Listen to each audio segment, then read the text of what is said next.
Kala ko nakaitim ka pagpasok mo. Hindi, kasi tapos na yung Black Rider. Kaya puti na tayo ngayon. Ikaw ba, gano'n madalas ka mag-ride?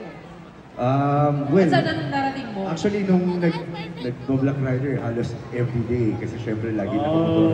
Pero ngayon kasi dahil medyo nabibisi sa mga projects na ginagawa, siguro minsan-minsan lang. Pero hanggat may oras, kunyari kasama ko yung dad ko, pwede nag-ride. Bonding ninyo. Anong favorite mong ruta?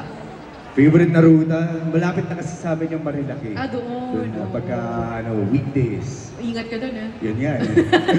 Yun ang favorite mo rin. Doon din ang favorite mo. Yes, pagka weekdays kasi mahirap pagka weekends. Ang dami masyado, syempre. Alam mo yung ang hirap makipagkit-kitan, di ba? Lalo na, ang dami mahuhusay magmotor eh. Tama.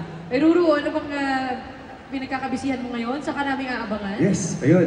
Syempre, malapit nyo na pong mapanood ang Green Bones this coming MMFF this year, December 25.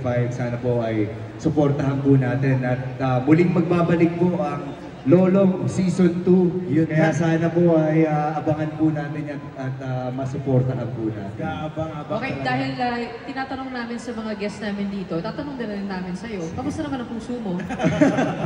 Okay na okay ang Okay puso naman, ko. masaya Siyempre, naman. Masayang masaya. Bakit ganun tinatanong niyo lahat? Sino ba yung single dito? Oo nga. Diba? Oo nga eh, kasi nakasanayan na yun eh. Oo, so ito na mga single. Shout out sa mga single dyan. Shoutout single. Taas kamay. Huwag kayong mag-alala. Oo, Parating yan. na. Parating na. O, palakpan po natin, Black Thank you Rider! so much po. Happy anniversary ulit, Lulu Wiltec. Madrid. Thank you guys so much. Gusto ko lang din talaga magpasalamat sa Wiltec, sa Odulio family. Thank you po kasi simula 18 anyos pa lang ako. Nasa Wiltec na ako, kaya maraming salamat. At sabi ko nga, dito sa Wiltec talagang pang-habang buhay. Boss Rosco, thank you and I love you. God bless po. Maraming salamat po. Thank you.